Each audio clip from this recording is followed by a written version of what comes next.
ወዴት ተጋርዶ ሰባቱ መብራቶች ወዴት ተሰናዱ ታናሽ ሙሽራ ነሽ የአስራ አምስት ዓመቴ ባንቺ ላይ ሲፈጸም እንግዳ ስራቱ ሰባቱ መንጦላዕት ወዴት ተጋርዶ ሰባቱ መብራቶች ወዴት ተሰናዱ ታናሽ ሙሽራ ነሽ የአስራ አምስት ዓመቴ ባንቺ ላይ ሲፈጸም እንግዳ ስራቱ አንድ የታጠቀ አንድን የፈታ ገብርኤል ሲያበስርሽ በፍጹም ሰላምታ ይኩነኒ ብለሽ ስትቀበይው መለኮት እንዴት ነው የተዋሃደው የባሰብ ቁጥር ልቤ ይመሰጣል ከዚህ በላይ ፍቅር እንዴት ይገለጣል ሰባቱ መንጦላዕት ወዴት ተጋርዶ ሰባቱ መብራቶች ወዴት ተሰናዱ ታናሽ ሙሽራ ነሽ የአስራ አምስት ዓመቴ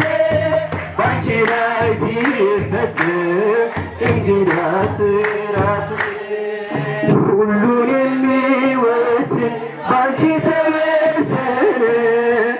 ከሦስት አካል አንዱ አንድም ሥጋ ሆነ ስፋትና ጥበት ሰማይና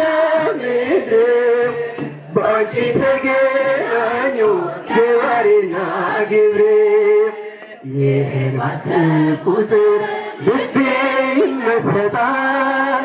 ከዚህ በላይ ፍቅር እንዴት ይገለጣል ሰባቱ መንጦላዕት ወዴት ተጋርዶ ሰባቱ መብራቶች ወዴት ተሰናዱ ታናሽ ሙሽራ ነሽ የአስራ አምስት ዓመቴ ባንቺ ላይ ሲፈጸም እንግዳ ስራት እንዴት ቢመርጥሽ ነው እንዴት ቢያከብርሽ ትናንትና ዛሬ ያገናኘብሽ ምዕራትና ወሰን ንስበትና ርቀት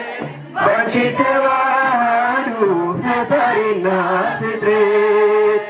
ይህን ባሰብኩ ቁጥር ልቤ ይመሰጣል ከዚህ በላይ ፍቅር እንዴት ይገለጣል ሰባቱ መንጦላዕት ወዴት ተጋርዶ ሰባቱ መብራቶች ወዴት ተሰናዱ ታናሽ ሙሽራ ነሽ የአስራ አምስት ዓመቴ ባንቺ ላይ ሲፈጸም እንግዳ ስራት ምስጢር ሊመረምር ይወጣል ሕሊና ያልፋል ይሻገራል ከሰማይ ደመና ነገር ግን አይችልም ምንም ቢገሰግስ ከመሰወሪያው ከልጅሽ እንዲደርስ ስለዚህ አቅቶት ደክሞት ይመለሳል መልካም ውዳሴሽን መለኮት ያደርሳል ሰባቱ መንጦላዕት ወዴት ተጋርዶ ሰባቱ መብራቶች ወዴት ተሰናዱ ታናሽ ሙሽራ ነሽ የአስራ አምስት ዓመቴ ባንቺ